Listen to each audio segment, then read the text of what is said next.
At the very same time that America refused to give the Negro any land, through an act of Congress, our government was giving away millions of acres of land in the West and the Midwest, which meant that it was willing to undergird its white peasants from Europe with an economic floor. But not only did they give the land, they built land-grant colleges with government money to teach them how to farm.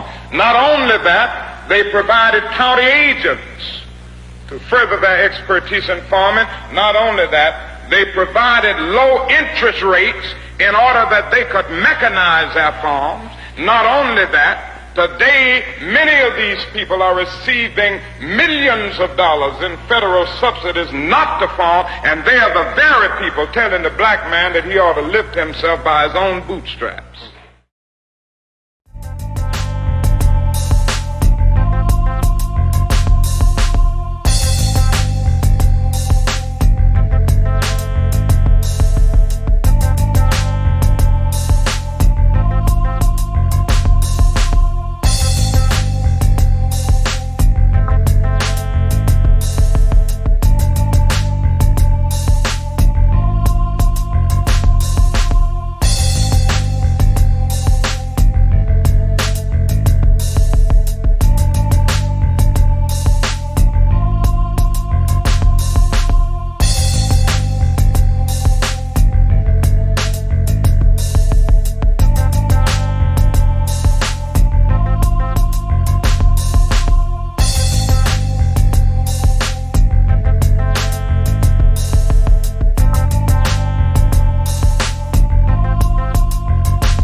About your movie, why I made a curator's pick of the Hollywood Fringe Festival. Community, heart, you're doing it.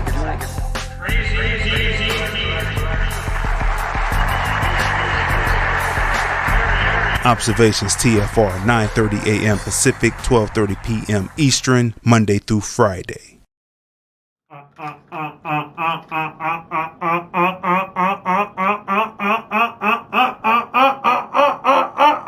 What's going on, people? Welcome to the tribute show for my sister, Tonya M. Congress. Hashtag Observations, episode 102. That's right. Episode 102, Observations, hashtag Observations, TFR. You know, last Thursday, my sister and I were supposed to be celebrating our 100th show, right? We were supposed to be celebrating our 100th show, and something happened, and I was trying to get in contact with her all that morning, but the show had to go on. So after I conducted and finished the show, I made a phone call. But before we finish on, and before I talk about what phone call I made, and how this odyssey began that we're in the middle of, I want to welcome everyone that is watching us right now on Vimeo, FB, and on the Film Review Life channel on YouTube. Make sure you smash the like button, smash the share button, tag 5 of your friends in this particular broadcast, this simulcast, because we are celebrating my sister today. We are celebrating my sister today. The telephone lines are open, 213-943-3358. 213-943-3358. We're going to take your phone calls and hear your stories of remembrance of my sister. The phone lines are open, 213-943-3358. So before I continue on with what happened, you know, me and my sister started this show back in September of 2020. September of 2020, we began this program off of another tragic situation that happened in our lives where our father passed of COVID. Our father passed of COVID, and you know, this is his program. He passed August 5th, all right? And this was the program. See, I have to give my sister ultimate props, right? I have to give her ultimate props. Like when you see this program, I'm going to put it up to the camera so that you can see some of the images or people who actually have the program itself. My sister actually took her cell phone and took the images, took the photos, right? And then she would send them to me because she didn't have a printer at the time. And she would send them to me, and I would look at them and I say, okay, that's not sharp enough. So she would take it again, and we came and we produced a beautiful program representing the family, you know, of my father passing, a beautiful program, and the images are sharp. And so my sister, with her camera game, was great. Her camera, her ability with her camera was great. So, you know, I gave her props on that because not many people could take pictures with their smartphone and bring out the images and then send them to me, and then I clean them up and make such a beautiful layout for a homegoing service pamphlet. So all of this began with the passing of my father, Robert Earl Ellsbury, August 5th. And what took place was my sister and I covered everything from my father being in the hospital on life support. Now, let me say that neither my mother or father ever wanted to be guinea pigs. They didn't want to be, see, we have to go back to origin so that we can get to where we are today with the passing of my sister. Neither my mother or father wanted to be guinea pigs. They didn't want to be sitting up on life support with doctors trying to pry and poke and try different experimental this, different experimental that. Neither one of my parents wanted that.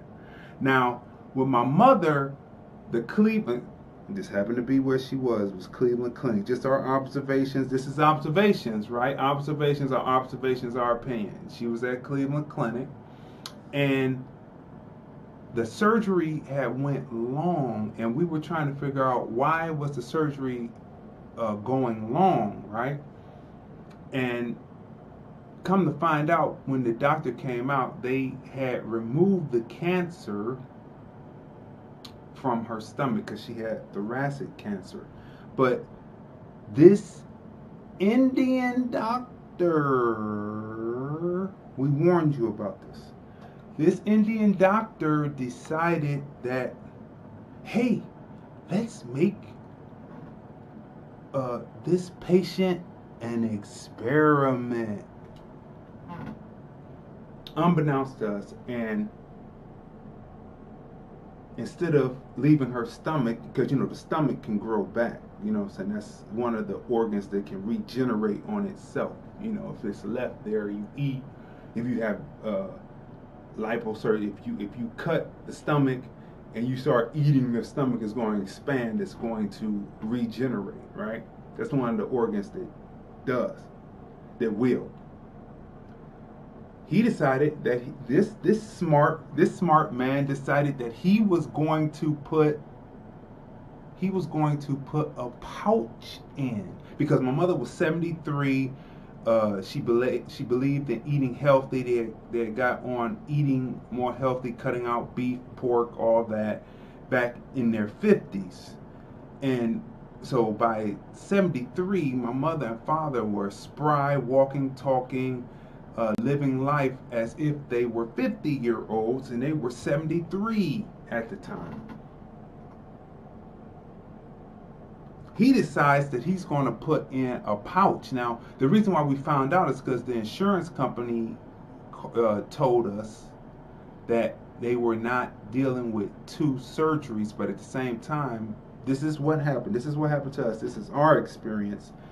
Cleveland Clinic stonewalled us, so we couldn't get any further with that. That's why we warn you about what's happening and what's happening with immigration. We've talked about this, and if you see an American black doctor, then call yourself blessed, because Indians have something called the untouchables. Dark-skinned Indians in their country are considered untouchable. So if you have a group of people coming to this country participating in the practice of medicine, and they have a negative notion against dark-skinned people, and they call them untouchables, what will they do to you while they are replacing you?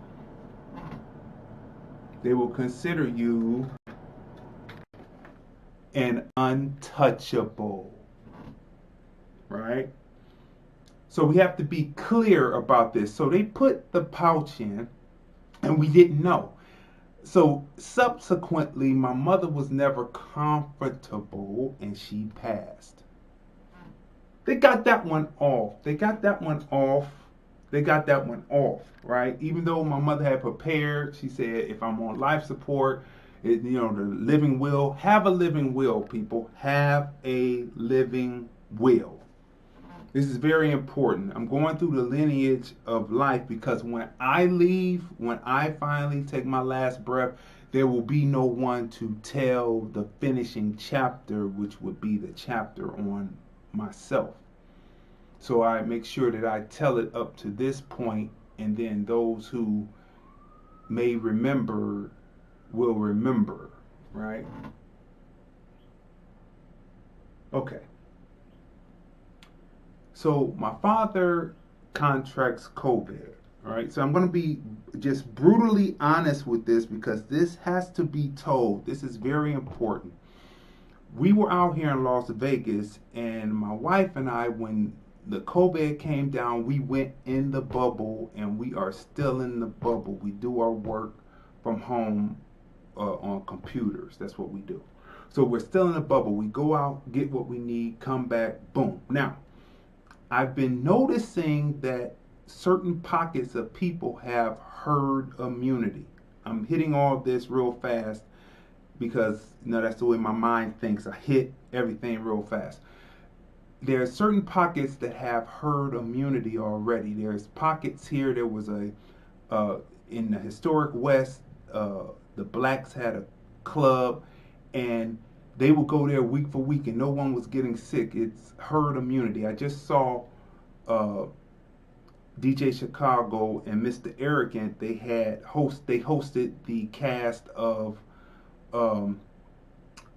Judas and the Black Messiah when they were filming in Cleveland, and they had a party, and it was a club setting, and everybody was rocking together, no mask, no nothing. No one came down with COVID. There is herd immunity happening already. Now, if you don't know what herd immunity is, you need to catch up. The media that has blood on their hands have been lying to you about herd immunity up to this point, but now they're going to start telling you the truth since a certain person isn't in office. Let's keep moving. So there is herd immunity going on. But my wife and I chose to be in the bubble because the way herd immunity works is once enough people get the vaccine, enough people have herd immunity, gone through it. Some have antibodies, some have caught it but never really got sick from it, but they have an immunity to it. Enough people have vaccine, enough people have herd immunity. It builds 70 to 80, 90% herd immunity. And when people who come in who never were exposed to it or never had a shot will not catch it, that's called herd immunity, right? So we've been in the bubble. So we were in the bubble.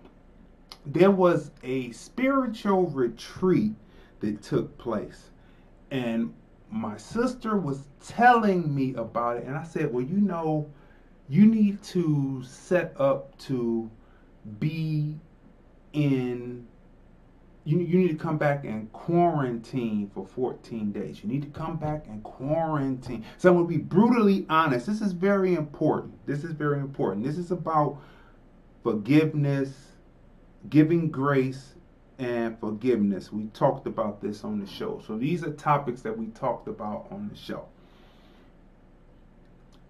She went to this retreat, right? Now, at the time that she went to this retreat, it was in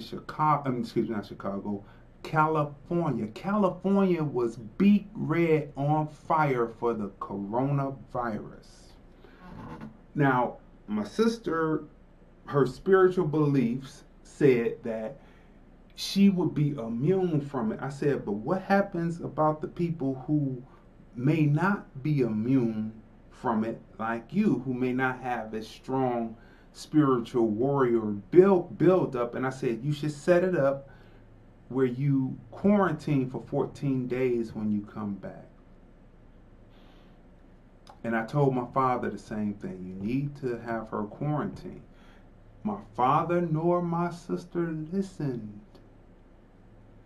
And when my sister came back, she was going out of town for something else, and she said that my father looked lethargic, right? He looked, but he said, no, everything is fine. And my father happened to have called me in between the time and told me that he had been tested and that he didn't have COVID. But really what it was he walked into a place and there was they did the little meter where they meter you, and he didn't have a fever, and he called that. But this goes into having great neighbors, right? Neighbors that have been there for 45 years that you can count on. My sister went to a wedding in Boston, and my father was at home by himself, but she could not get in contact with him, so she called our next door neighbors, and the EMS was called, and they heard him in the kitchen. My father had collapsed in the kitchen. He was in his t-shirt and drawers, and he was weakened, and they took him to, I would have said take him to Ahuja up the street, University Hospital. I would say take him to University Hospital because University Hospital is the cardiac hospital and not the community hospital, because I, having a store across the street from this particular hospital, knew it to be, just by what the neighborhood said across the street from my store for 15 years, that particular hospital they took him to across from the Warrensville Shopping Plaza was called the Death Hospital. Every black neighborhood knows their death hospital, no matter if it's in California, Cleveland, or in this case, it was Warrensville Heights. They know the death hospital. And so I had been saying that this was not the good place to take someone for years. But somehow they elected to take him there instead of taking him to university, which is the pulmonary. One does cancer. Cleveland Clinic does cancer. We lost a person with experimentation in Cleveland Clinic. Let's not lose another in the Cleveland Clinic system. This is very important. This is very important. This is now me being the last of the Ellsberries from 186 Harvard Avenue. This is my experience that I pass on to you, so you do not have to fall into the same mistakes. This is a tribute to my sister Tonya M. Congress, and it's very important that we get this out in her name. I dedicate this information in her name. So that hospital is known as the death hospital. There's in other neighborhoods, usually, to tell you the truth, the community hospitals are not trauma hospitals, so trauma hospitals are not equipped to remember, community hospitals are not trauma hospitals, so they are not equipped to handle brain, heart, anything that has to do with being clogged up or causing trauma or inflammation. They are not there for scrapes, bruises, and possibly not even that good, because the doctors coming through treat you like animals. American blacks, I'm talking to you. Now, smash the share button, smash the like button, because we disseminate information on #ObservationsTFR. This is very important. So they ended up choosing, because I wasn't on the call. I didn't know. My sister called me and said that my father was in the hospital and he was on life support at that time. And, she said, and I said, well, I happen to have talked to him. See, this is how God works. I happen to have talked to my father, right? And, usually I would call my father, like all during the time I would call my father on a Monday, and I would call him on a Friday, ever since we had moved out here. And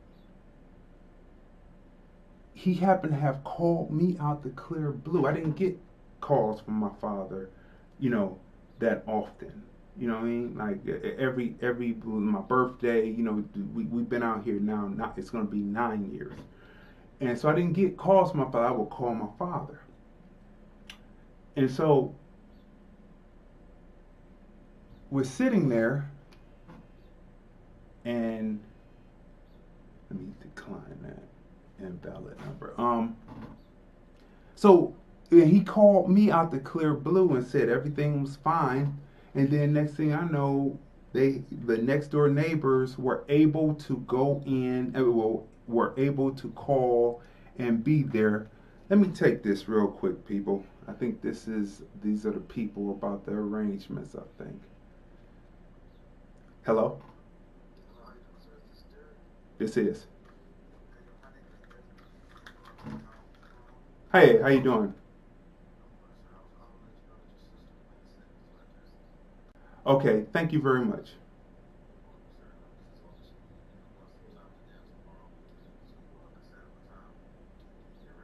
Okay, thank you much. Thank you very much. Bye. All right. So that was the Calhoun Funeral Home, where they have secured my sister's body, and their arrangements are being taken care of. That's who that was on the phone. I figured they would be calling at this time. All right. So shout out to Calhoun's because they're the ones who prepared my father too. Okay. So here we are. And so I call. So my mother, when she was going through what she did, she knew that she was going through this, and she went to a lawyer's office and prepared the living will and last will and testament. Have a living will, people. We talked about this before. Have a living will, and they won't be able to experiment on you. You see, they wanted to experiment on my father. Indian doctors, they wanted to experiment on my father. They wanted to do something with plasma. Now, they have him on life support, but they want to do something with plasma. And, plasma is saving people, but you have my father on life support, and you just want to experiment because he's a man of a certain age. He went through the military. He was pretty much, he was able to walk. He didn't have a cane. He was walking spry. He was walking like he was a 50-year-old man, just aged. You can see the age on him because he was 85, but he was spry, walking, talking, faculties there. They wanted to experiment. They said, here's a person that should be broke up, on a cane, arthritis, bent over in the back, but he was not that. So they wanted to experiment. And so it was the hardest thing because we had come back from my wife's grandmother's homegoing. And while we were there, I went through, there was some breakthroughs that happened after my father had been on the planet for 84 years then. He came around to his 85th birthday in January of the following year where he passed. There was some breakthroughs that happened. I went and searched through his drawers, and I saw his medals from the Air Force. I said, he had the Silver Star and the Gold Star, and he had all of these accommodations. I said, how come you never put this out for people to see? I'm telling you this now. My father was well decorated coming from out of the Air Force, but he didn't put this up. He didn't put it up because that wasn't my father's way. My father was a person who was a servant of people. He let his deeds speak for him, and he didn't let medals or accommodations or awards speak for him.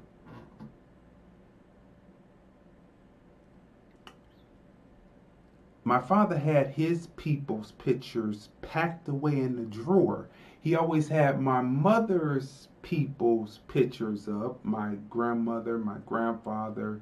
My grandfather was Irish. My grandmother, American black. So all the siblings were a mixed lineage. So he had their pictures up. I said, you should have your mother and father's picture up, right?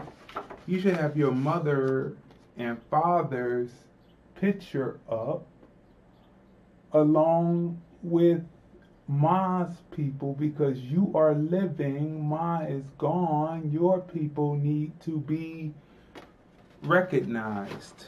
And let me bring this up real quick as we always do slides. This is the image of what I call a breakthrough. This was a breakthrough for my father. All this is happening, and this is what I say when people talk about God. I experience God. Now, when you look at this image, you see on my sister's right, but the left of the image is my father's father, my father's father, and my father's mother. On the opposite side of that is myself and my sister, and then above is my mother's people in that. But it was a breakthrough because in all the time that my mother and father were together, those images stayed in the drawer. So it was a breakthrough of black love. So you can sometimes get mixed up and look at mixed lineage and look at that light skin and be like, oh. Well, actually, light skin, dark skin, it's all the same. It's all beautiful, or it can all be ugly. Because beauty's only skin deep. Oh, yeah. But anyway, so there was a breakthrough. And my sister is a representative of that in this picture. Now, when they took the picture, she was just taking a picture talking about her achievement of weight loss, of getting down to the fighting weight that she wanted to be. But this image represents a breakthrough, and above is one of my father's bowling trophies. It's just beautiful. And then it has the snake and the butt of the elephant. The elephant should have been turned around, but that's besides the point. So there was a breakthrough. There was a breakthrough of black love, because sometimes when you go through the harshness that was Jim Crow, sometimes you have self-hate, and that was a breakthrough for my father. Smash the share button, smash the like button, and I said, oh my God. He said, yes, I have the pictures up. So all of this was happening real fast. This was happening real fast. I discovered the gold star, the silver star, the accommodations, all the awards, all there in the box. I discovered that just would be the last year of my father's life, because my father was like, do not touch this.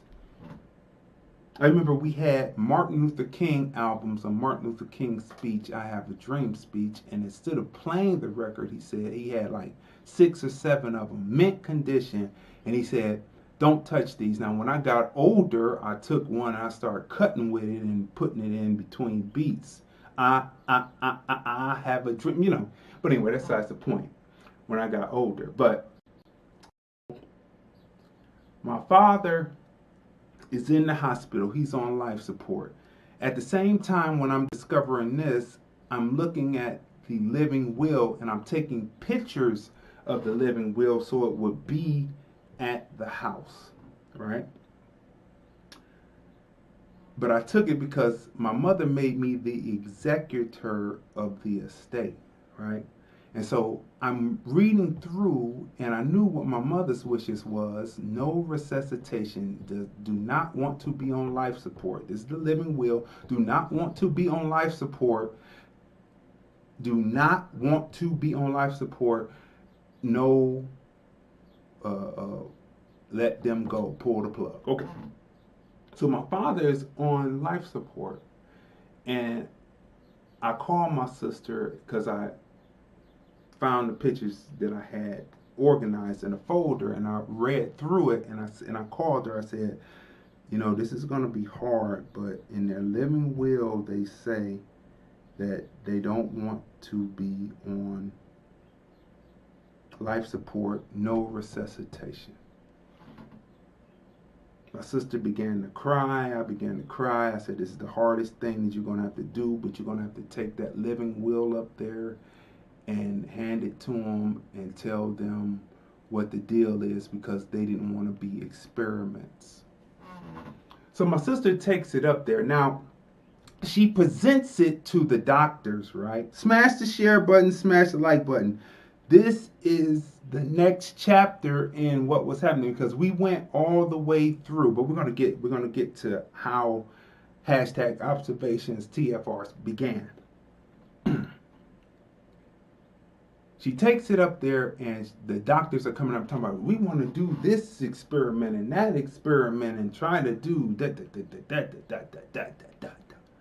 And my sister said, well, we have a living will. And she said, and they were like, well, where is it? They couldn't believe that American blacks had a living will. Because if you don't have a living will, you are subject to the doctors doing what they want to do to you until they expire you. Get a living will, people. Soon as she handed the living will to the two Indian doctors, soon as she handed it to them, they didn't say, oh, my condolences, oh, we will do what you say. They looked drawn, blank-faced, looked at each other, looked at her contemptuously, and just turned and walked away. She said, I will need you to copy that and bring me back the original. If you see an American black doctor, not an African doctor from Africa, not an Indian doctor that is dark as you, but is practicing the untouchable theory on American blacks, not that, but an actual American black doctor, you can consider yourself blessed and remind them that they are regarded on a higher level because we don't see you too often, and don't let you not being there all the time make you give us bad service because of Jim Crow and white supremacy through the lens of Indian doctors. Now, you'll be able to figure that out. You'll figure that out, what I'm saying, putting those concepts together so that you can get it. Now, they do it so my sister sits in the room with my father. And my sister had reached out. Once we knew that this was happening, we reached out to the extended family that was on my mother's side of the family.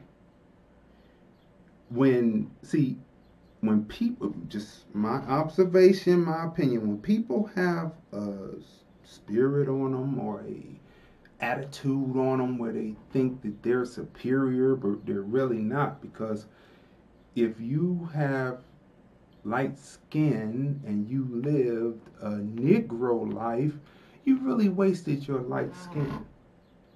Let me say it again to be clear. If you have light skin and you lived a Negro life, you wasted your light skin. Now we're not talking about red bones or yellow bones. We're talking about fair skinned. If you were fair skinned, because there's a such thing as beautiful black fair skin, meaning that you're the color, you're the shade of Cicely Tyson, and your skin is fair, no blemish, beautiful. So there's fair on both sides, but we're talking about fair, damn near white.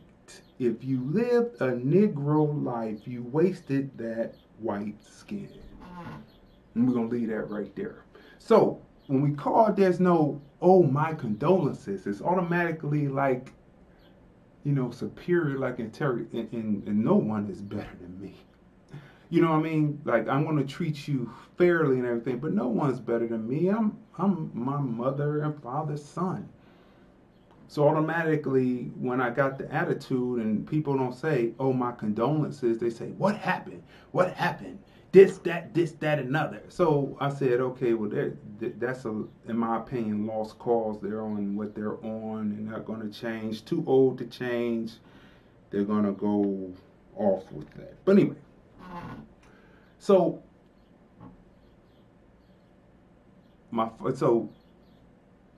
it took them a day because the Indian doctors and then the white doctors act like they were afraid to pull the tube out of my father's throat. So it took a whole day, a whole rotation of a day before skilled workers on the first shift were able to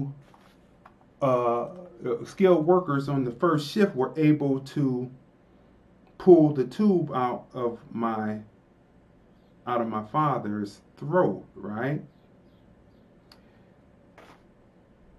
So my father passed on screen, and my sister gave the prayer, and we give a prayer when someone is passing, and so that they can have a transition to the other side.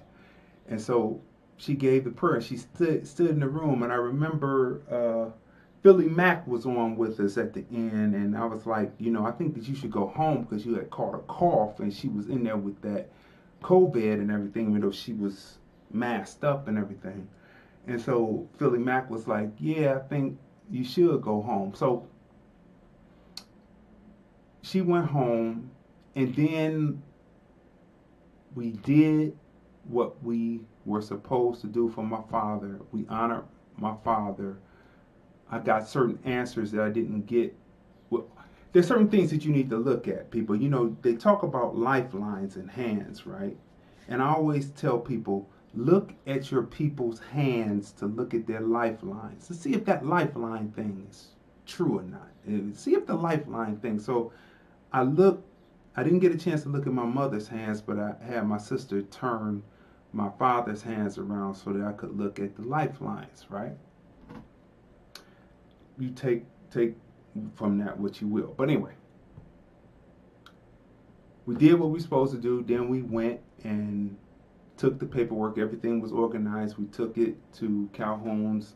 Everything was beautiful. We went through every step through the process to the actual funeral date, all the way down to preparing the programs, how to prepare the programs. We do that, and that's still up on my sister's page, right? So from that, hashtag observations was born. From death comes life. It was after death is life. When something passes, something is being born at the same time. So for 100 glorious, let's back up. My sister didn't make the 100th show. For 99 shows,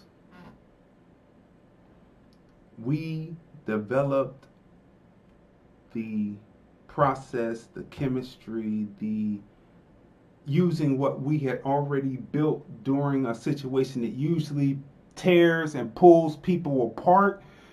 This brought us closer together. Instead of going like this brought us closer together like this. And we used those techniques to build a show that was building, that disseminated information that would hit the news 2-3 months later. They're just now talking about herd immunity now. We were talking about herd immunity last year, and on the flagship show, hashtag TFR Podcast Live, we had talked about that at the very beginning of COVID. Right? So these shows that we prepared, we would speak to each other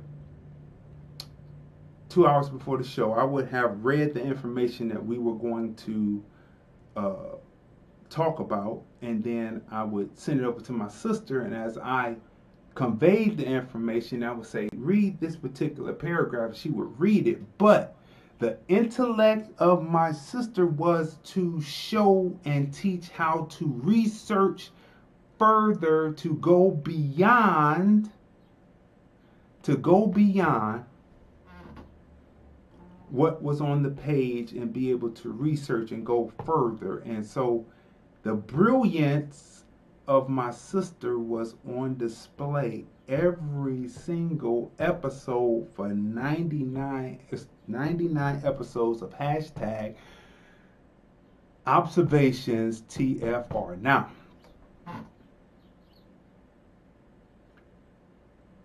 the day that my sister, there was no answer on the phone. Now, it was strange because I got up, and usually at 5 o'clock my time, 8 o'clock her time, I usually get up about 3:35, 3:40 in the morning. I start to put together the images of the show. And then I have the articles and I send them over to her through the messenger, right? But I noticed that that her image didn't come down the corner of having read it, right? And so then when I called, when I called to talk to her, there was no answer, but it was so close to it, because usually she would call if I hadn't called so we could go over the show. But I had been looking and really making the 100th show really pump, that time got away. So it was 9:10 and I hadn't got a call from her. And when I called her, her phone went straight to voicemail, which meant that the phone was not charged. And I called a few more times, so by that time it was showtime, and the show must go on. So we did the 100th show. This right here, I've had many disappointments. I've had many disappointments in the time that I have been promoting and marketing. All of this started really back when I was 11 years old. When I first, we had the family Bible. This is not the family Bible, as you can see, but it was a Gideon's Bible, and it was the these and thous version of the Bible. When I first picked it up when I was 11 years old and went through and read the Bible, and I was reading, and Leviticus is long, Leviticus is long, Leviticus is long. And from that time, when I was from 11, 12, that built the code that I would live by. There were certain codes, certain priesthoods that are talked about in the Old Testament of the Bible. And my code, but I never wore it on my sleeve. So this whole thing of working with my people and having a love for my people, because white skin, it was told in the Bible, came about due to leprosy. Not the leprosy they show you on TV, but the leprosy that they talk about in the Bible. But that's just a point for you to check out later. But so my love of my people started and developed way probably younger than that, but my code of how I lived and what I wanted to see when I worked with different people to see people advance started when I was 11 years old. I'm going to be 50 on May 24th. That is 39 years. This one, I'm seeing the people come in. I'm going to read you off. I see Philly watching, Craig Baxter, James Foreman just came in. What's going on, the stew? See who else I can see real quick so I can shout out to you. Well, we're going to go through the names, right? We're going to go through and shout out to everybody who's watching. And plus the phone line is going to be open in a little bit. Okay. So this has been 39 years. You see how those double digits turn on you? You're 9 years old, 11, you're 20. You're 19 years old, 11 years turn, you're 30. You're 29, 11 years turn, and you're 40. You're 39, 11 years turn, and you're 50. And throughout all the time, from producing music to doing, to producing film, it was one thing that, I would convey to the people, or I would show through action. Early on, I would show through action, but then later, as I got older, I developed the vocabulary to express. But this was one thing that I could not get people to see. You see, it is not forever. Youth is not forever. If you're 9 and 11 years turn and you turn 20. Now, 5 of those years that are where you're in the best of your health, you're locked in. If you have parents that believe in rearing you, you're locked in. You don't get out of that 11-year stint from 9 to 20 until you're around 17 or whatever, and then it starts to loosen up and then you're able to move. So those times when you could be earning and making, but I was selling Christmas cards and delivering newspapers and things, so I was always trying to be industrious and entrepreneurial.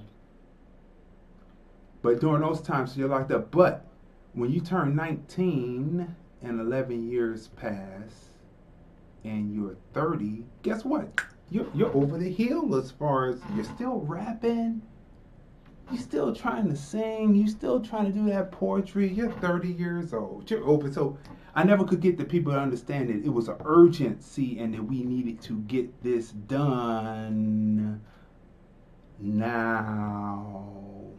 What's going on, Tiffany? What's going on, Tiffany? Appreciate you. Miss Ash, thanks for coming in, chiming in. So I could never get that. So there were a lot of times when you're grasping for that brass ring, and there has been a lot of disappointment. People not wanting to listen or not wanting to hear, and then years later they come back and they say, "Oh, D, you were right. You know, we should have been doing this." I say, it's too late now, man. Everybody is over the hill. I mean, will be over the hill. I heard that a lot going into my 30s, and I'm like, well, man, really, hip hop is a 8 to 80 game, but you know, you're over the hill in between 19 and those 11 years turning, and you turn 30, you just turned over the hill. People aren't trying to hear a 30-year-old, you know, when they're looking at somebody that's 16 to 25, 14 to 13 to 25. And I could never get people to have that urgency. And so for me, that was, to me, a failure on my part, that I couldn't convey that. But if I can convey that to you, if it's a dream that you want to do, that you want to make reality and not make it something where it's a nightmare, make sure that you do everything and you get like-minded people together that realize that youth is a fleeting thing between 19 and those 11 years where you turn 30. It's fleeting because you're locked up during the time when you're 9 to 11. When you go from 9 to 20, you're locked in for a lot of that. So you might have 5 years there, and then you got 6 years in there. But when you turn 30, you're considered over the hill. You should be going into something else. You still rapping? Oh, women make you feel like you're a duck. You still rapping? Really? So I've had lots of disappointments, but this one, man, hurts. This one hurts more for more reasons than one. First of all, it's my sibling. I won't be able to talk to my sibling on this plane ever again. We were building something. We were building something that was growing. And it's harsh. It's harsh.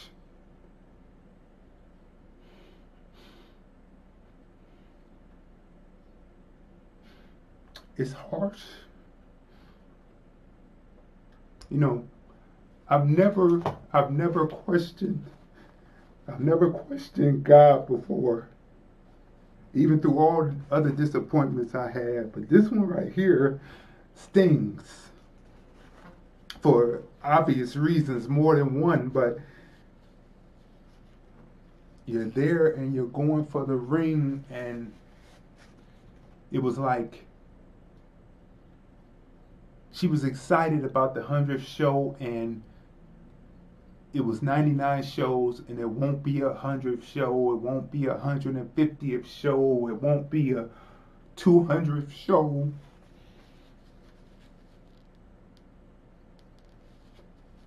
And it hurts. And so I've never questioned God before, ever, but I question him now. They say you're supposed to learn something from things. I don't know what I'm going to learn from this. I'm not going to learn anything from this. And This is just cruel. It's cruel. It's cruel. It's cruel. Excuse me. I wouldn't be human if I didn't shed a tear or two. It's cruel. This is a cruel one here because we were building something and it was coming up on the 100th show and it was supposed to, and it was going to blow from there. It's not something that I can learn from this. It's not something I can learn that this is cruel. This is the brass ring, the silver ring, the gold ring, the platinum ring being snatched out the grasp again. So we built this, my sister and I. Her ability to accent what I was doing, her ability to do the research, her ability to use her biblical mastery to deliver the chapter and verse that went along with what we were talking about,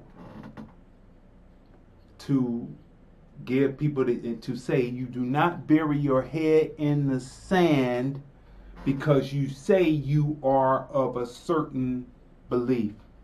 You do not bury your head in the sand. You get out there and you fight for the right to be considered human beings in this society, in this day, on this earth, by any means necessary. Malcolm X.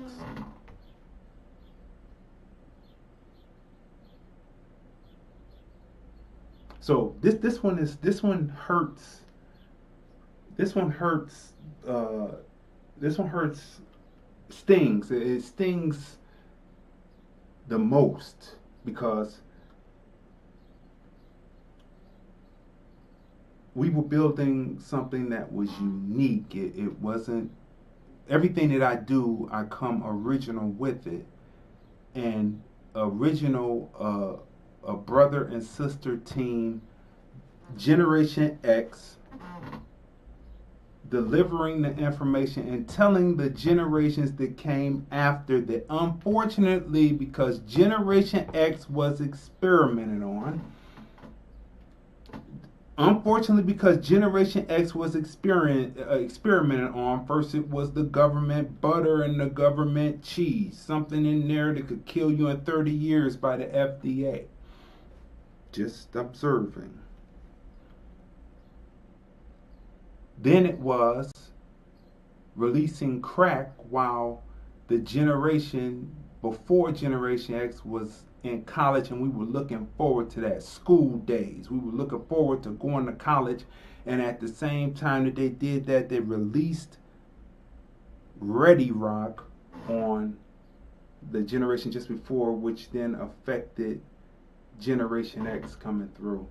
At the same time, the man that was put into office created the laws, the 100 to 1 and the 3 strikes that put Generation X away, which started all the pathologies that you see as the people started coming home from gelling, pants sagging, no belt, no protection.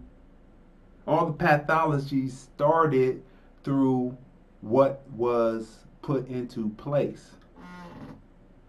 And the biggest message that we said is to stand up for yourself, because why would you vote for the very person that destroyed your relatives? Why would you vote for the very person that destroyed your relatives? How could you say, I'm voting for my grandmother who was a domestic, or who was a sharecropper, or who was my great-great-grandmother who was on the plantation? How could you say you're voting for the lesser of two evils, and that was honoring your grandmother? And you voted for Lucifer to replace Satan, and it's basically the same demon.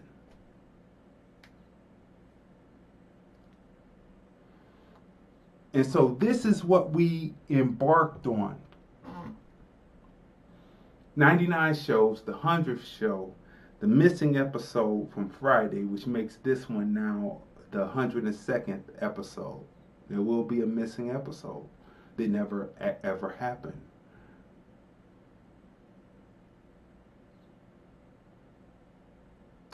My sister was brilliant, man. We're getting ready to go to the phone lines, but you know, as always, I have a video presentation, right?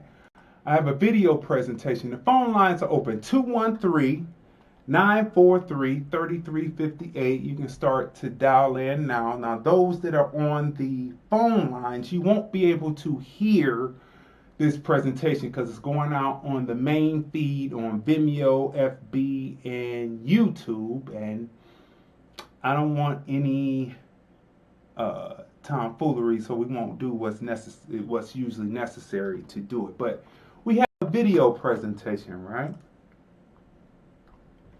You know, the tribute show where we represent, you know, for my sister Tanya, right? You know. So without further ado, we're going into this, and then we'll come back to the phone lines, 213-943-3358. Once you call in, 213-943-3358 to give your memories, it will be up in for posterity's sake. Once you call in, you press 1 to let us know that on the touch tone to let us know that you want to talk. The YouTube link, you go over to the Film Review Life channel and on YouTube, and you will see it, and you will be able to share the link from there. So here we go, the tribute show. Let's go.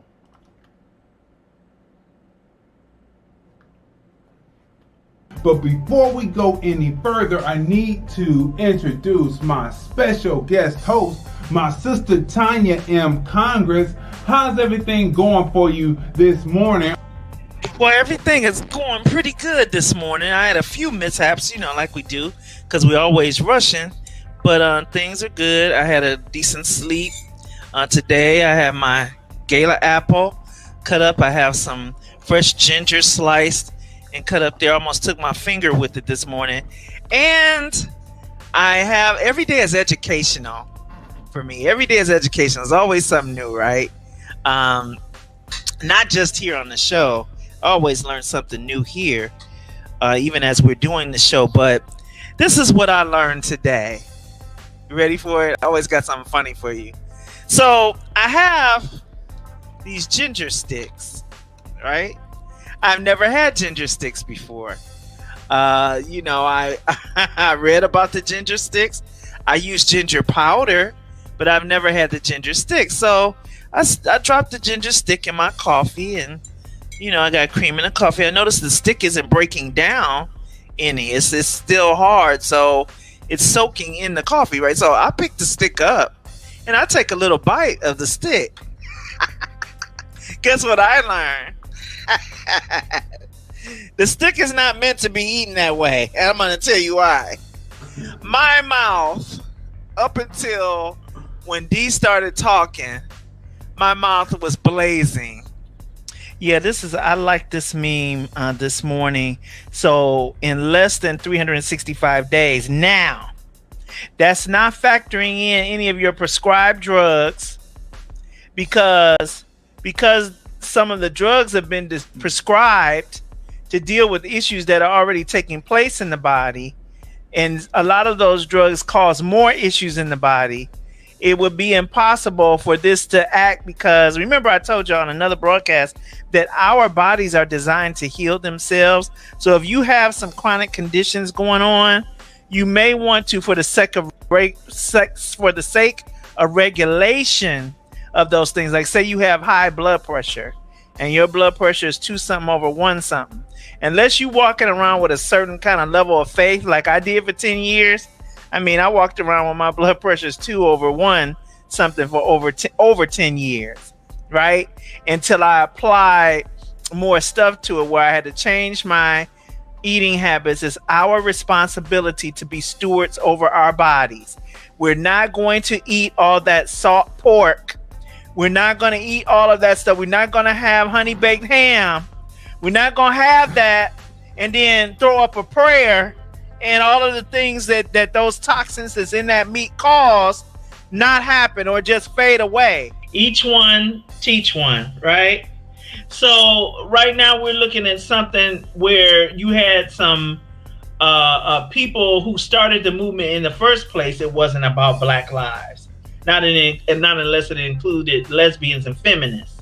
All right, it was never about Black lives in that regard. So these people, they have started a movement. They got these floating causes. That's what my problem is with them. They got these floating causes, which lets me know that they're opportunists of sorts. So now they didn't just float it off into the sunset and started different causes. The founders of this thing have started different causes. They're no longer a part of this. It's been co-opted and until you don't understand co-op, it's as if they started something, built it up in as far as appearance, and then secretly sold it behind the back door. So that a whole nother group of people, in this case anarchists, are using the moniker Black Lives Matter, but they're not doing anything concerning Black lives. But because you keep seeing Black Lives Matter, it's psychological. That's funny. That's true, though. It's not just about, and you're right in your surmising about the walk. It's the way you walk. Now, your walk is your integrity, your character, your values, your morals, and how you apply those things in your day-to-day life. That would be a walk in that respect. But the other walk is, when a woman walks by, I have never seen a group of men, old, young, drunk, sober, godly. The godly ones, though, you'll see them. They'll try. They at least make a valiant effort not to look, especially when they're in the company of other guys, because everybody want to keep their godly mask or face on. Hopefully, it's not a mask, but I'm just saying. But for those who it is a mask, everybody want to wear the mask in front of each other. So, they all try not to look. But even with them, though, I have never seen a group of men where a woman walked by who had herself put together nice and he didn't look. Whenever you're pointing a finger out at somebody else, there are 3 more pointing back at you. And you have to make sure that if you're going to criticize a thing, that should be your motivator to be even that much more tight on your own end. I mean, who wants to do that? Who wants to be embarrassed? Why would you embarrass yourself? You're embarrassing yourself. You mean to tell me you were on a Zoom call? Your extracurricular Zoom call could have waited. You was on a Zoom call, which means that you were probably taking care of business on company time. Oh, let's get into that. So let's talk about your lack of integrity across the board. So on company time, on a company meeting, you are engaging with yourself, on company time during a company meeting. They should probably let him go. And that is the price of a lack of character. A lack of good character is always going to cost you a loss. I mean, I just see it's funny, OJ on Twitter. Look, OJ, they got OJ on a 12-second video. Did you see it? He said, "Damn, Jeffrey Toobin." At the same time, and I am DJing parties, my sister goes down in the fall and she enrolls in Boston, Mass, in the School of Music in Boston, Mass, called, what's that school called? I'll let you take it, man. Tell your story as we get to Snap, Turkey Jams, and Tony. Okay, as he said, at that same time, that fall, I went down to, I enrolled in Berklee College of Music in Boston, Massachusetts. Every musician knows that school. It is running neck and neck. It used to be second to Juilliard, but because they have increased their footprint so largely, they are equivalent to Juilliard in New York, right? So I went there, and when I went there, let me backtrack. The year before, I have a friend, a very dear friend that we had attended church with and stuff, and our mothers were friends, or they were comrades, so to speak. And he had said, man, he had gone the year before, and he said, man, you need to come down here. You need to be here. You need to be here. So, I'm the type of person, I don't get too excited about it. Even if I'm excited about stuff, I'm not a groupie type person. I rarely show that excitement on my face. And sometimes I have to explain that to people because they take it wrong. They think I'm not excited or not interested. It's not that. I'm just not going to glorify a whole bunch of stuff. So I went down there the year before and stayed at his aunt's house, and he took me around the city, and we went to the school, and I was like, we went into the school down the main lobby and passed through the practice area where they call the sheds, and they were actually, it was that bark wood on the walls, and they were all soundproofed with that bark wood, and every different instrument was in the shed. And they were, I heard the sax player in the shed, the trumpet player, the piano player. Sheds had pianos. And I'm like, wow, drummer in the shed. And I'm moving around. It was just the culture, the environment. This was a whole separate entity unto itself. And I'm like, wow, I do need to be here. Because I was playing in a local band at the time, which I had spent 5 years with that band. And I played 9 months with another local band in between that time. But I'm like, if I want to take this to the next level, I need to get out of that local environment. I need to be around those greater than me. I need to, as far as skill level and things like that, I need to be here. This is where I need to be. So I waited. That next year, I saved up some money. And then my parents, they invested in that for me on my first semester. And I found myself down there. This was my first time leaving home and everything. Now, I had another school I was looking at. I was looking at Grove School of Music in Van Nuys, California, which is a suburb of LA. But I didn't. It was my first time leaving home. I didn't want to be that far away, all the way across the country. So I chose Berklee. And plus, the edge was, it was somebody there I knew. So that was the edge.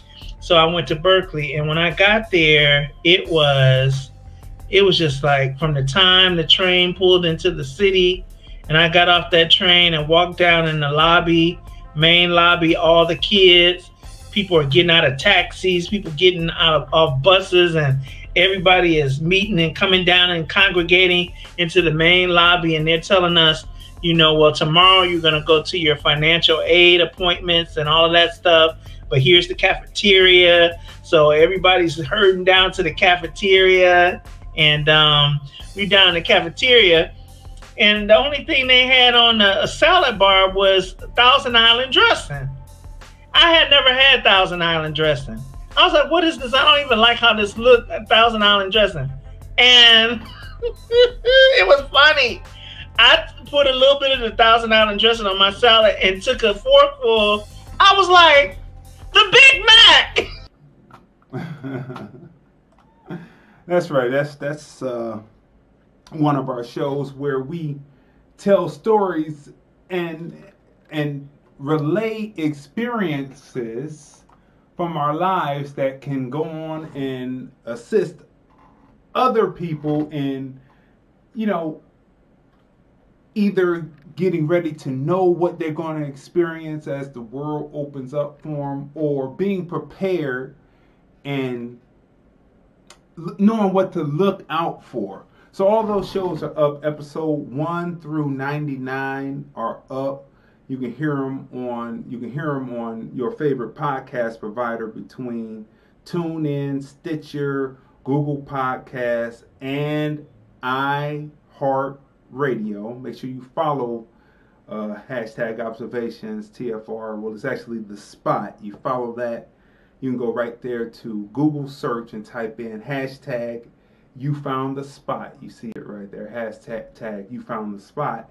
And it comes up and you can pick whichever podcast provider you want to listen to and follow it and watch those episodes. In between time, while we were doing the show, we developed another show from my sister, which was called What's the Point?, where she got into the grass and weeds of the Bible and those episodes. And we put the last episode of that up on Sunday. They had already been pre-recorded. Now we get to February 17th, 2021. My sister was born April 22nd, 1966. Sunrise, sunset, February 17th, 2021.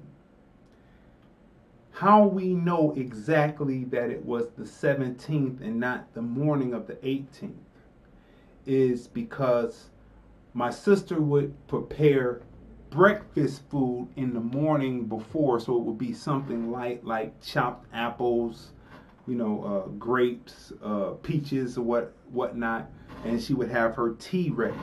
But what was on the stove was a pan where it must have been on simmer because it had cooked from the time that my sister was no longer able to monitor it all the way up past the show to when my next door neighbor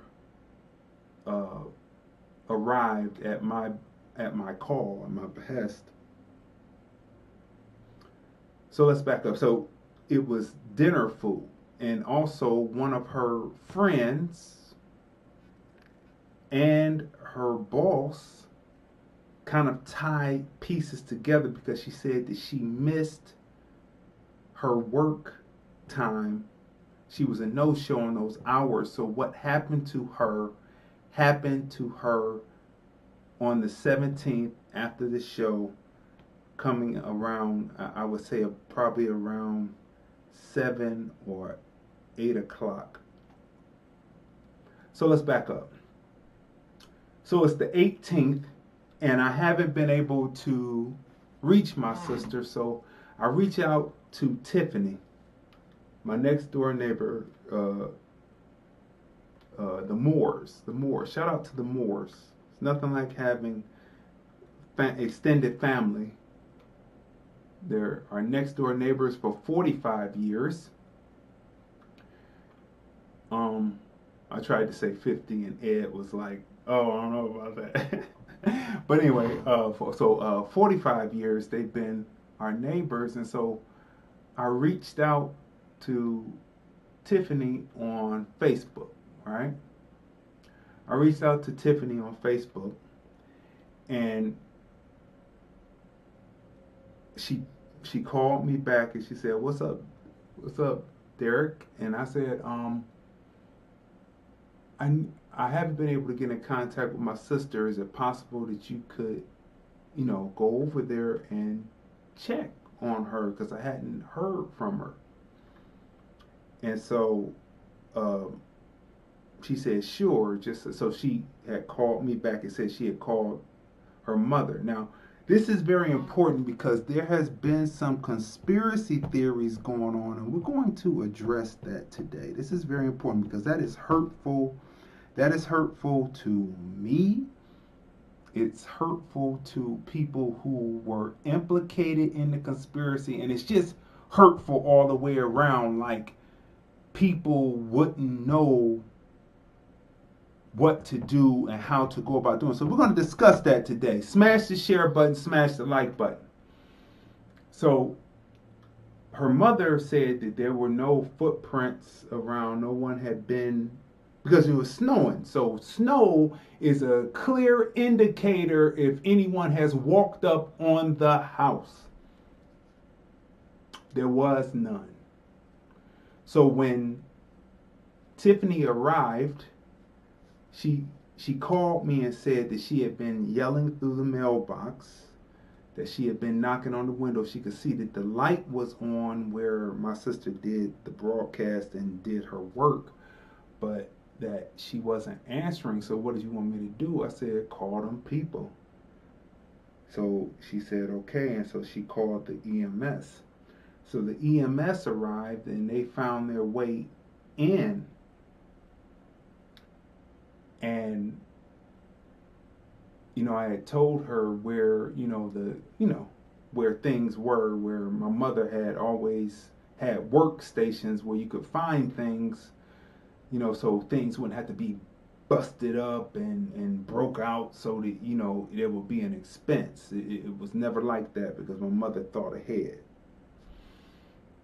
So they were able to open the door and open the security, and everything was cool. There was no boom, no breaking of glass or none of that. So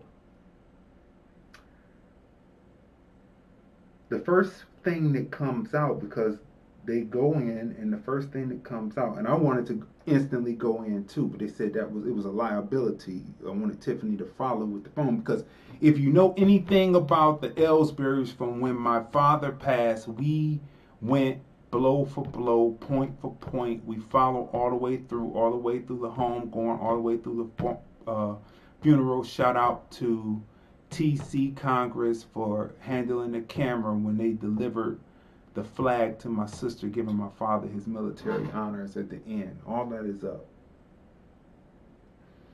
It's a page for page, what to expect as you go through end of life with a loved one. It's up in posterity for people to see. So the first thing that comes out is the pan, and the person, one of the EMS people, throws the pan into the snow because it had been on so much that as soon as it went into the snow, it kind of like disintegrated. But there's a lot of blessings going on. See, it's the little things that let you know that God exists. The pan had been on all night. It didn't send the house up. When pans stay on all night, when things breach, then they start to, affect the fire, and then the houses usually go up. It didn't go up. And it didn't smoke the house out.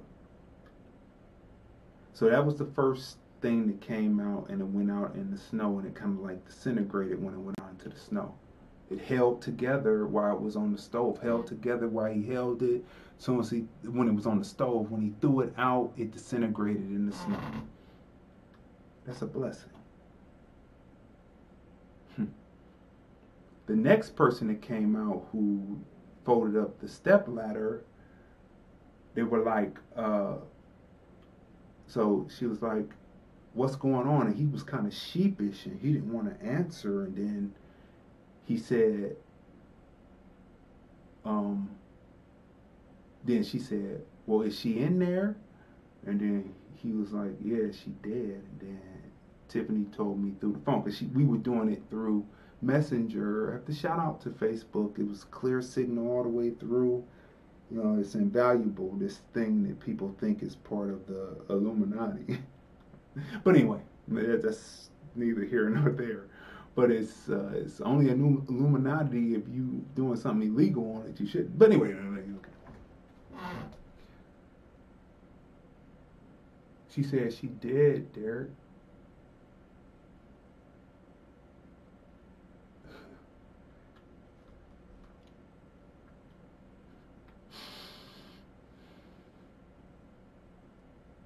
There's a feeling.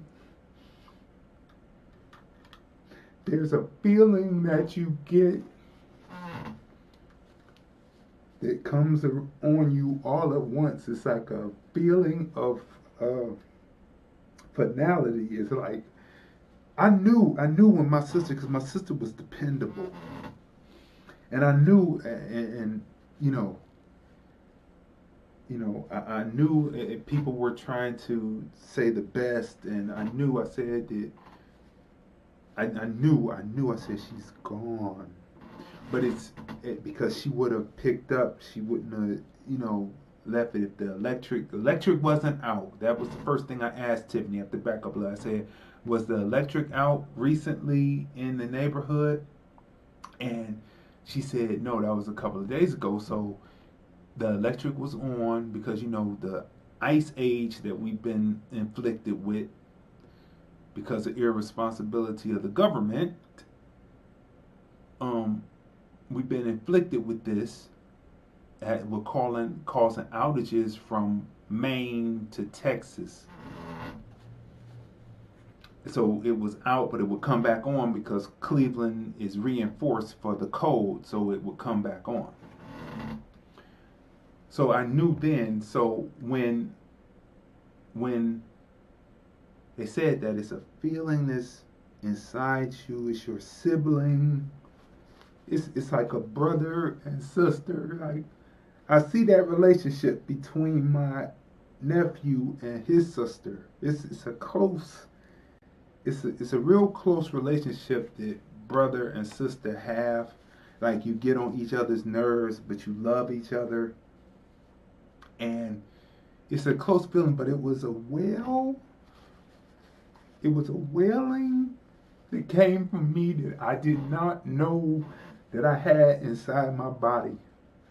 It was a wailing that came of finality of it being over, this journey that we had for 50 years, for nearly 50 years, was over.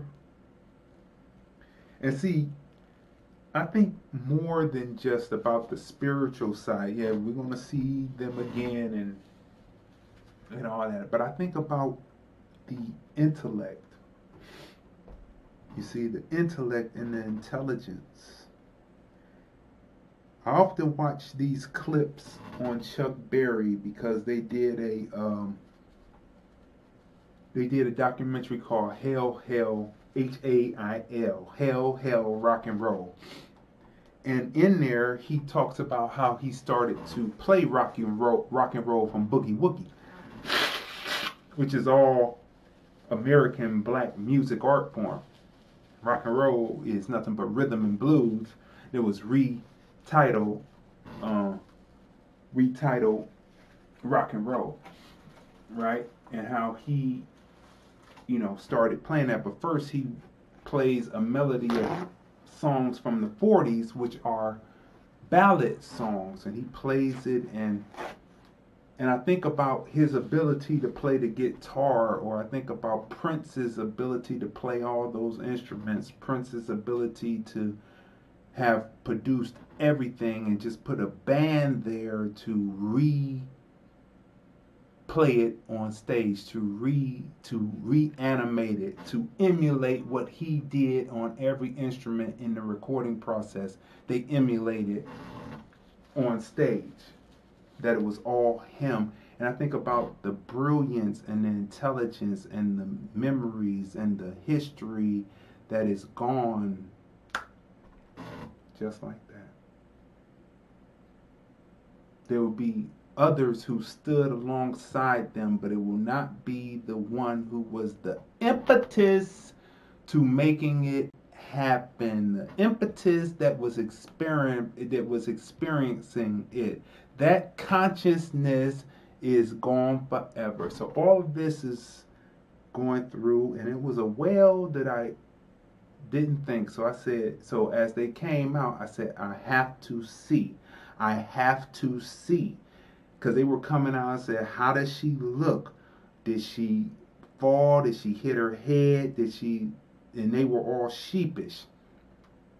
So then the police came, and Tiffany called back again on her messenger, and the police officers introduced themselves and asked the pertinent questions about was there any ailments, any afflictions that the person had.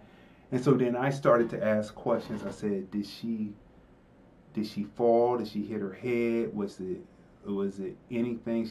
They said no, it just seemed like what overtook her, and she didn't fall, she didn't hit her head, she didn't look like she was in pain, nothing. I said, can she go in and see? And they said no, because they're doing the investigation. So Tiffany called me back when the coroner got there. The coroner went in, did his thing. She had asked prior, because she knew what my request was, she had asked prior to calling. This is family. Do you understand? She called me and said that after he went in, that we will be able to come in and look. So this is where we get to the point that there was some kind of conspiracies, that there was some kind of conspiracy to that my sister was I'm her brother. I know that people are friends. I know that you are friends.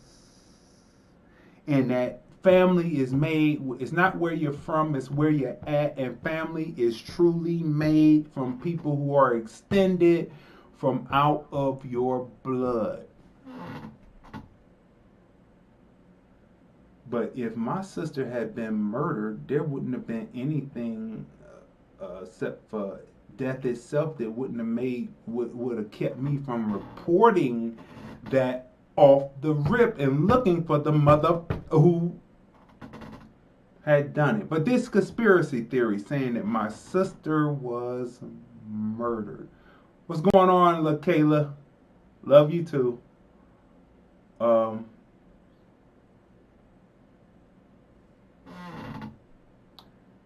So Tiffany goes, and I want to tell you, it's one thing, because we held the camera. My sister held the camera. She was real strong with my father. She did everything I asked, got every angle that we needed to have so that people could see everything. And we went through every process. And my sister was strong all the way up to the end, through the burial, all the way to the end of hosting family and hosting friends. She was strong there to do it by herself. I'm all the way 3,000 miles away. Tiffany was strong because she went in and said, do you have the camera to be able to take the pictures as I focus in? Now, we have photos. Now, if you are squeamish about seeing the dead, if you are squeamish about seeing the dead, you shouldn't be squeamish about seeing the dead, because they showed you Tupac's pictures of death. They showed you his pictures. So you shouldn't be squeamish, because we have gone past that. So we're going to show you what we saw. Tiffany held the camera and I snapped the photos. And I have to give her big kudos for being able to do this, because not many are built to do it. I want to tell you, not many are built to do it, but she was. Now, so I'm giving you warning before we begin.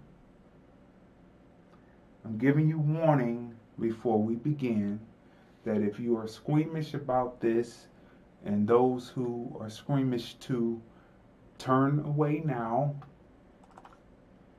This is how we found Tanya in the living room. She was fully dressed.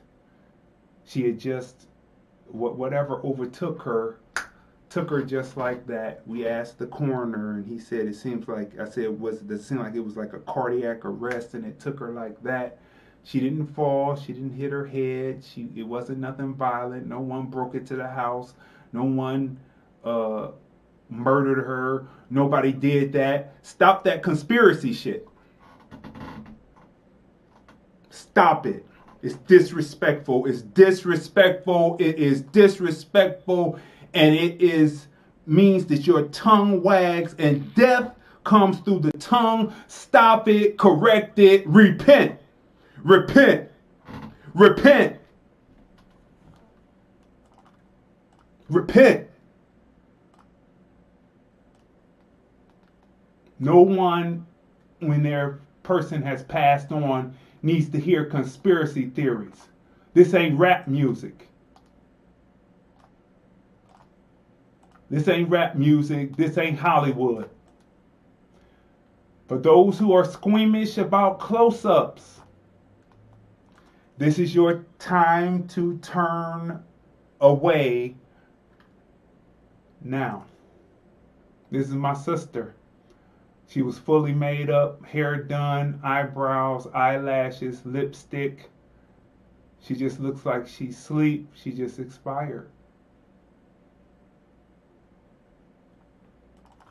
I want you to be clear, and I'm so glad that Tiffany was able to hold the camera and I was able to snap these pictures, because I would never think that there will be people out there talking about conspiracy theories that people were murdered and that significant others had something to do with her passing. Repent. This is another angle on the other side. Now, we have photos all the way through from when they bagged her up and took her out, because right now this is just the shell. Her soul, the spirit, went back to the Lord. Her soul has passed on to the other side. And this is just the shell. This is no longer Tanya. This was just the shell that her soul inhabited for 54 years. This is the front angle of my sister. Beautiful, as if she's just sleeping. Again, eyelashes, lipstick, eyebrows, hair was ready.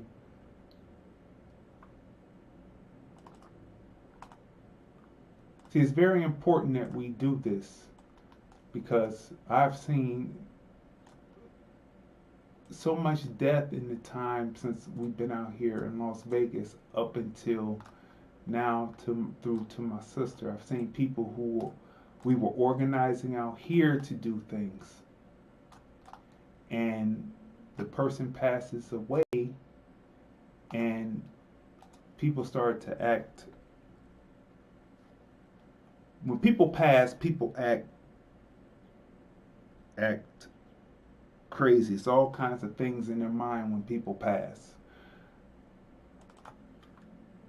Here's another angle as they're beginning to wrap her up to go on ahead and take her out. And since then, the coroner did their thing and they released her, and now Calhoun's now has the body.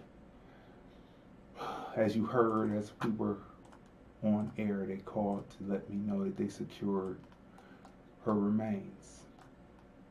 So I want that to be clear, right? I want to shout out to a supporter. Monet Ledbetter Glaud. She went to school with my sister and she purchased one of the spot t-shirts, and we had talked about her on the show, but she donated to the family fund through Cash App. She donated. She is truly a supporter of the program. She truly loved my sister, and she purchased a shirt, and I often said that it was red, black, and green. Red for the blood, black for the rich skin, green for the land, and yellow for the sun that kisses and makes the skin, and the ground fertile green. That's red, black, and green, and yellow, like the stoplight, Garrett Morgan representing red, black, and green. So I wanted to shout out to her. Thank you for purchasing this shirt, and thank you for your donation to offset cost. So I want people to stop with that. If, like I said, if there was anything that had happened, it would have been death itself only that would stop me from reporting that. So please, death lies in the tongue. Please stop pushing these theories. Please. Let's take the phone call. 216 is on the line. Who's on the line? Hey, this is TC. How you doing, man? Hey, what's going on, TC? Brother of mine, how are you feeling? Man, I'm still, I've been watching that. I'm still kind of lost of words, brother, to be totally honest with you, man. But, man, what can I say about an awesome woman of God, a brilliant woman, a intelligent woman, a person that, is lovable, a person that, she's a great person, man. And, I definitely miss her as well. She's my friend. Of course, we weren't married before, so I didn't know. That was my ex-wife, but I was still my friend. You know what I'm saying? And, I always love her. That's just the truth. They do many things together, but, for 20 years, we were together, and she's still the same bubbly type person full of life and full of, and so passionate about life and about the call of God in her life, man. You know what I'm saying? It did my heart good to see that. So I just want to say my condolences to you, man, and, and we all going through it, man. We all going through it. Yeah, we're all going through it. I appreciate your condolences because we've been talking for the last few days on this, and I was telling people, stop that conspiracy because it just doesn't make any sense. And so I hope that we cleared that up and we don't have to go any further with that, because it's just, in my opinion, in my observation, it's just retarded. It's a little slow, and people need to let that go. Right. So. Yeah, especially at a time like this anyway, man.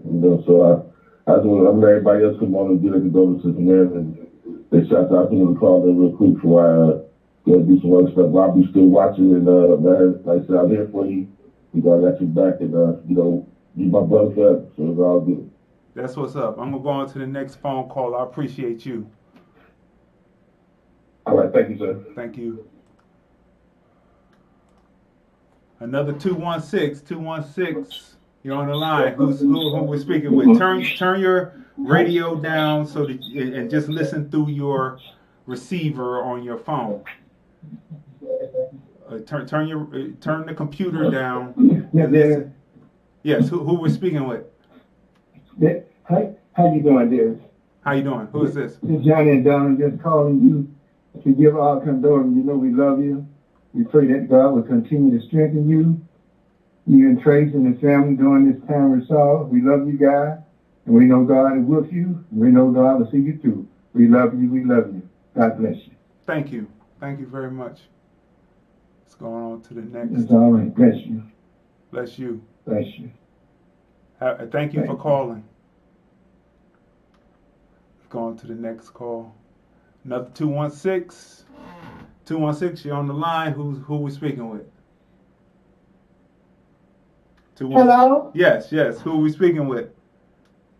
Hi, hey, Derek? Yes. Can you hear me? I can hear you. Can you hear me?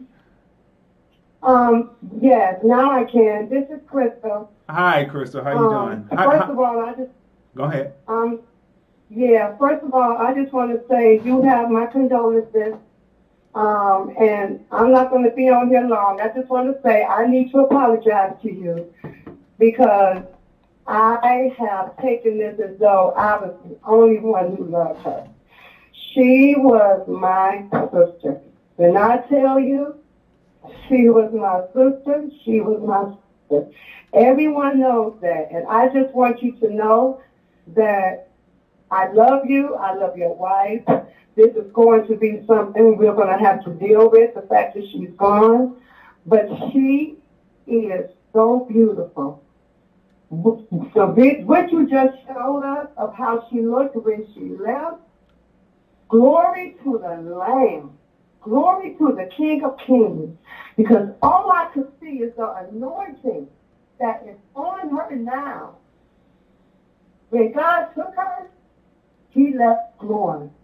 She is beautiful. I've never seen anyone look like that.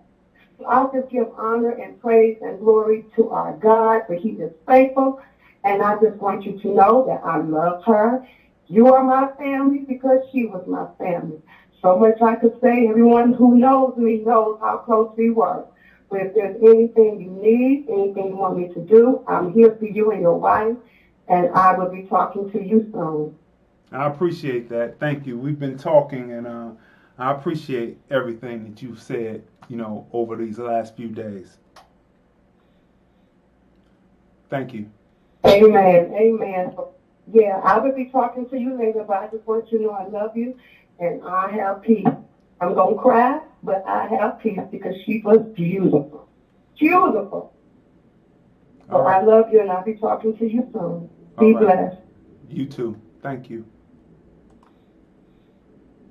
So people, let me put this up real quick because, we always have to know it's like what they call the white gold, like when people bring the envelope and hand it to family members at the service. This is what they call it, white gold. It can be $5 or $10 in an envelope. Helps the family offset costs. And so we have the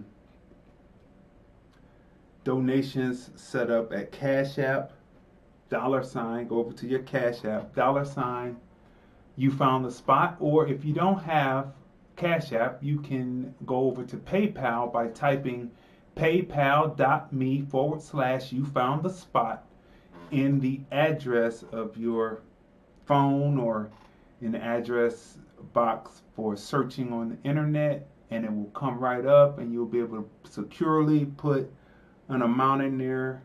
We appreciate any amount to offset the cost of services that will be rendered to prepare my sister.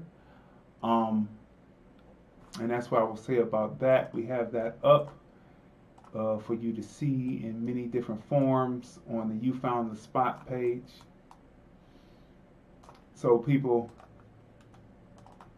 let me say this one, like I said before, this one hurts, and I'm gonna take some time off from the show, because I have to revamp the show again, because this was a show especially made for myself and my sister, and so I have to take time off because this one stings, it hurts, it's unexpected. Death is unexpected, but this was really unexpected under the circumstances, and so we're going to take time off. So we're probably going to take a month off from this and reevaluate. Just another brass ring that slipped through the grasp. So I'm going to take a month off from this, clear my head,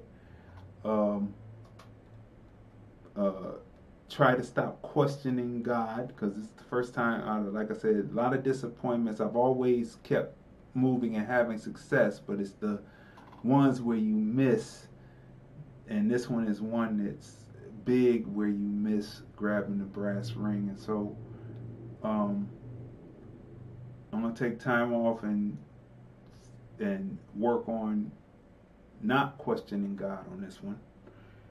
And so that's about it. I want to thank everyone who came in, who came in to watch.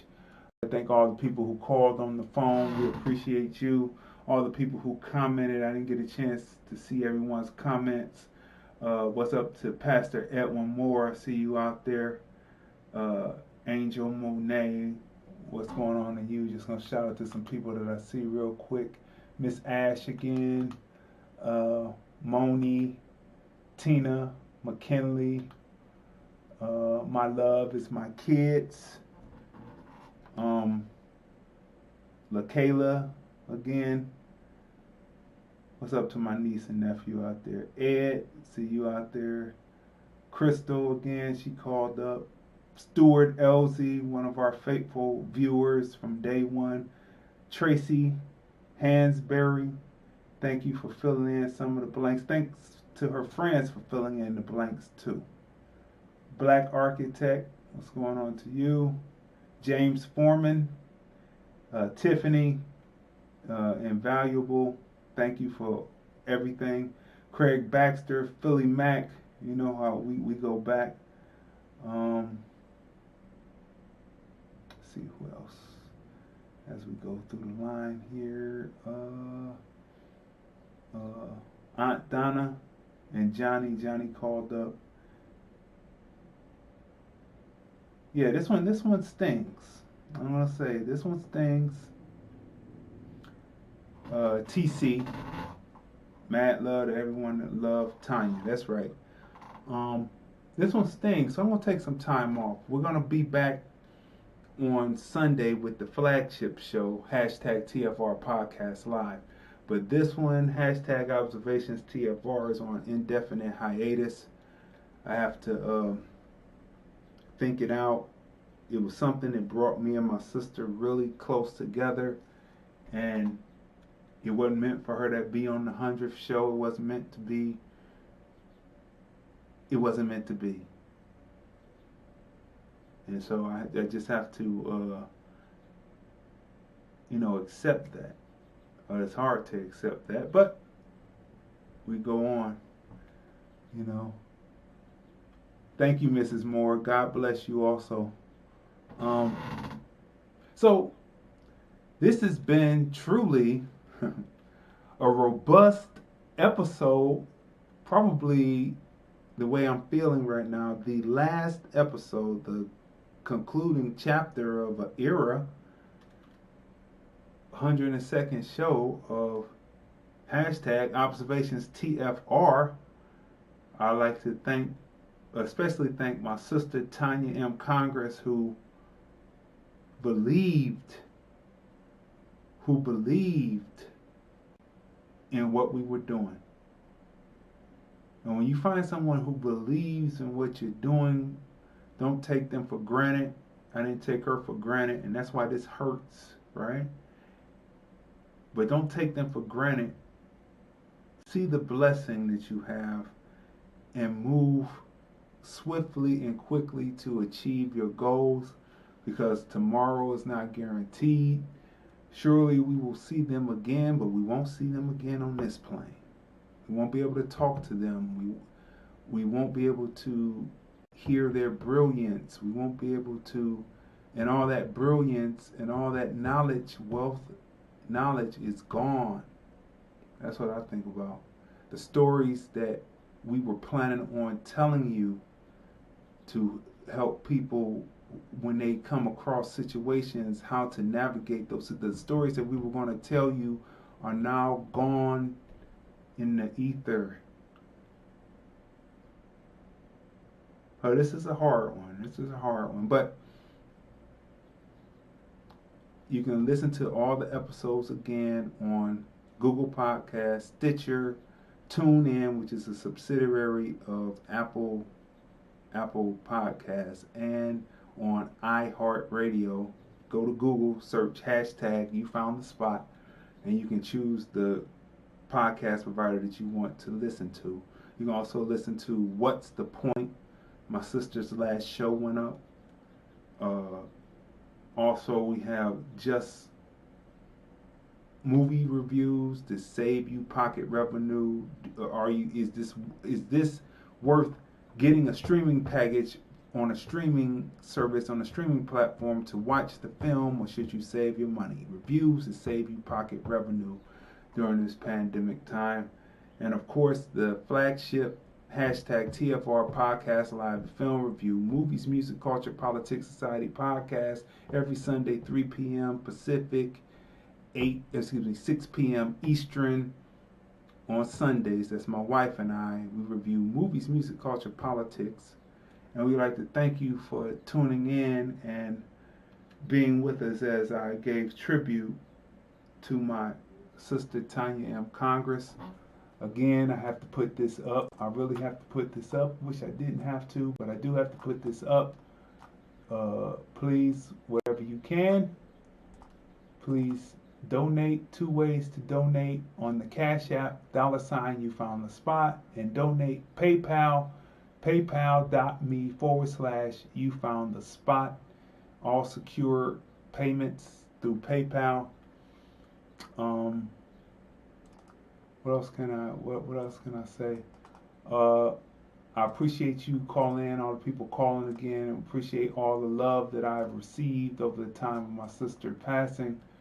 I hope that we were able to clear some things up. I want to really thank the Moores in particular.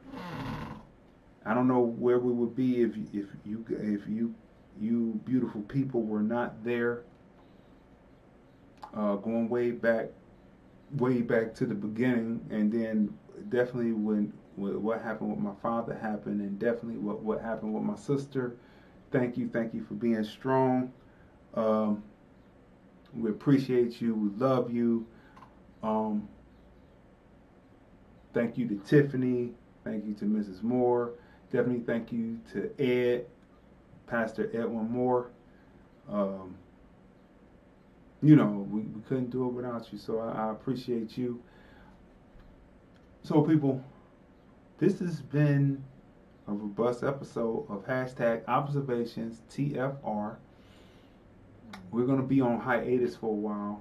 Again, the film review is still in existence, still rolling. Again, we appreciate you. We appreciate all the love. We appreciate anything that you can do to offset costs. And that's it. This is Crazy D, Crayzon, Deeyon, Derek Ellsbury. We're signing off on probably the last episode of #Observations TFR. Here's the thing about your movie, why I made the curator's pick of the Hollywood Fringe Festival. Community, heart, you're doing it.